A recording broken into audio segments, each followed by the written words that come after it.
የልዑሉ እናት ሩታ አብርሽ የልጁ አባት ቤት ገዝቶ ሰርፕራይዝ እንዳደረጋት ሁላችንም እናውቃለን። ሩትዬም ይገባታል። እጅግ በጣም ትልቅ ሰርፕራይዝ ነው። በነገራችን ላይ ቤት የሰው ልጅ ከሚያስፈልጉት ነገሮች ውስጥ ትልቁና ዋናው ነገር ቤት ነውና ቤት ደግሞ ሲኖራችሁ በቃ ሌላውን ደግሞ ቀስ እያላችሁ ማሟላት ትችላላችሁ ማለት ነው። በነገራችን ላይ ሁለት ጠንካራ ሰዎች ሲጣመሩ ብዙ ህይወታቸውን ለውጥ ያሳዩናል ማለት ነው። ህይወታቸው ከዝቅታ ከፍታ ከከፍታ ከፍታ ያሳዩናል ማለት ነው። እና አብርሽና ሩታን በጣም ጠንካራ በጣም መስራት የሚችሉ ሰዎች የመስራት ሞራል ያላቸው ሰዎች ናቸው። እንደምታውቁት ሩታ እርጉዝ ሆና አንድ ቀን ቪዲዮ መስራት ሳታቆም ነው የወለደችው ማለት ነው። ያ ማለት ህይወታቸውን ትልቅ ደረጃ ላይ ለማድረስ ትልቅ አላማና ሀሳብ አላቸው ማለት ነው።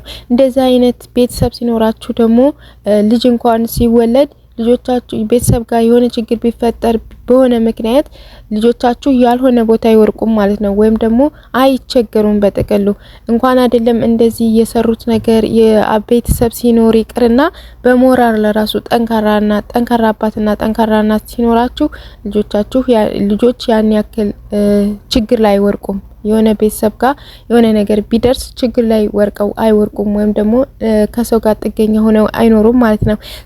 ሰላም አለይኩም ወራህመቱላሂ ወበረካቱ። ሰላም ቤተሰብ እንዴት ናችሁ? ከኔ ጋር ሁሉ ሰላም ነው። ለቤት አዲስ ከሆናችሁ ሰብስክራይብ እንዲሁም ቪዲዮ ላይክ አድርጉ። እንግዲህ እጅግ በጣም ደስ የሚል ነገር ነው። ለማስታወቂያ ካልሆነ ለሩታ ቤት የተገዛላት የእውነት ከሆነ በጣም ደስ ይላል እና ደግሞ የእውነትም ይመስለኛል። ምክንያቱም እነዚህ ልጆች እንደነገርኳችሁ በጣም ይሰራሉ። እንኳን ቤትና ማሻአላ ተባረከላ ሌላም ነገር ማድረግ የሚችሉ ሰዎች ናቸው። የሰው ልጅ የመስራት ፍላጎት ካለው ጤና ከሆነ ብዙ ነገር ማድረግ ይችላል። ሰነፍ ጤና ሰጥቷችሁ ሙሉ አፍያ ሰጥቷችሁ ሰነፍ ካልሆናችሁ የእውነት ሰነፍ ሰው አይለወጥም። ሰነፍ ካልሆናችሁ ግን በጣም ብዙ ነገር ማድረግ ትችላላችሁ ማለት ነው። በቃ ተስፋ ያላችሁ ሰዎች ጠንካራ ሰዎች የስራ ፍላጎት ያላችሁ ሰዎች ከሆናችሁ ማድረግ የፈለጋችሁትን ነገር ሙሉ ለሙሉ እያደረጋችሁ ትሄዳላችሁ። በአንድ ቀን ወይም በአንድ ወር ወይም በአንድ አመት ያስብነው ሁሉ ይሳካ ሳይሆን በቃ ቀስ በቀስ ነገሮች በቃ በደረጃ መስመር በመስመር ነገሮች የምንፈልጋቸውን ነገሮች ማሳካትና ማሟላት እንችላለን ማለት ነውና ዋናው ነገር ለሰው ልጅ ጤና ነው። ከጤና ዘለው ደግሞ በቃ ሰነፍ አለመሆን ተስፋ ለማጣት ነው ማለት ነው። ተስፈኛ መሆን ነው ማለት ነው።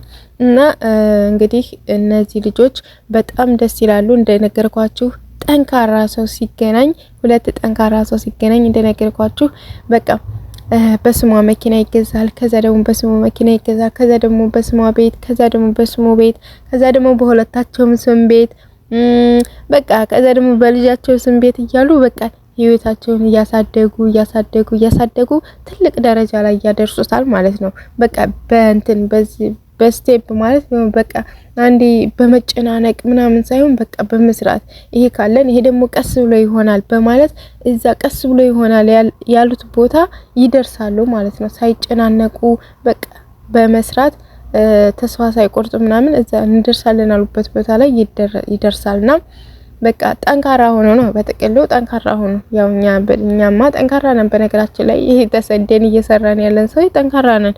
ግንም ተሰደውም እየሰሩ ያሉ እህቶች አሉ። ዝም ብለው የሚያባክኑ ብርን ከኔ ጀምሮ በነገራችን ላይ ነው የሚያውነኝ ብርን ዝም ብለን እንደዚህ ውጭ ሰርተን ተጠግረን ውጭ ከቤተሰብ ርቀን ከሀገር ርቀን ብዙ ነገር ማየት እየፈለግን ብዙ አየር ራሱ ጥሩ አየር እየናፈቀን እየሰራ ነው። ብራችን ግን ዝም ብለን በአግባቡ የማናውለው ብዙ ሰዎች አለን ማለት ነው።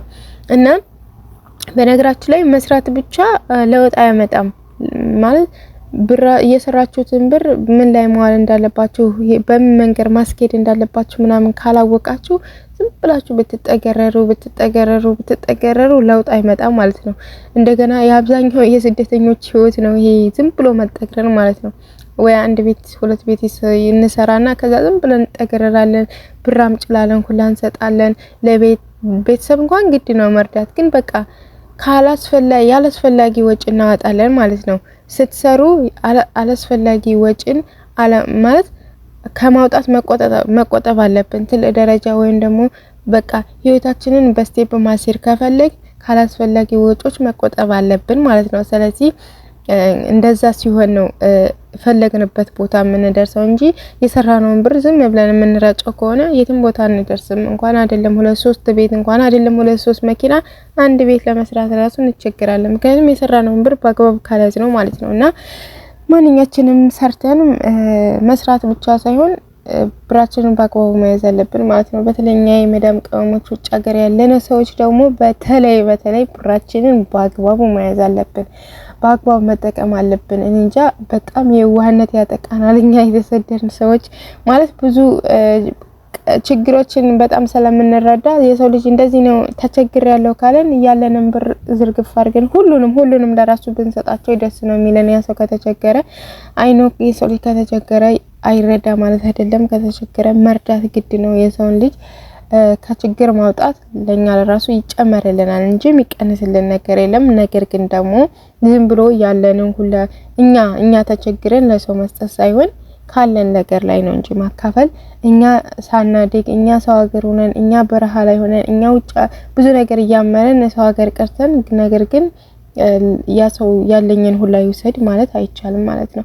ካለን ላይ ነው መካፈል ያለብን ማለት ነው። እና ማለት የፈለኩት ነገር በጥቅሉ መስራት ብቻ ለውጥ አያመጣም፣ ብራችንን በአግባቡ መያዝ ነው ለውጥ የሚያመጣው ማለት ነው። እና እነዚህ ሁለት ጥንዶች ደግሞ እንግዲህ ህይወታቸው ምን ላይ እንደነበረ ሁላችሁም ታውቃላችሁ በፊት ማለት ነው። ከምን ተነስተው ዛሬ ላይ እንደደረሱ ከየት ወዴት እየሄዱ እንደሆነ በጣም እያየናቸው ነው ለውጣቸው ማሻአላህ ማለት ነው።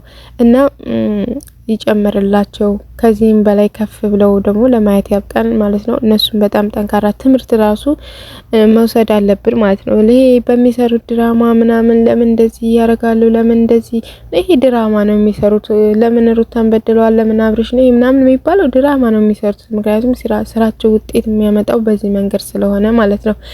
ነገር ግን ድራማ እንደሆነ አውቆ ግን ደግሞ አብርሽና ሩታ ከምን ተነስተው ምን ላይ ይደርሰዋል የሚለውን በቃ ያገናዘበ ሰው በጣም ይገረማል፣ በጣምም ይደሰታል ማለት ነውና እንደገናም ደግሞ ትምህርትም ይወስዳል ማለት ነው።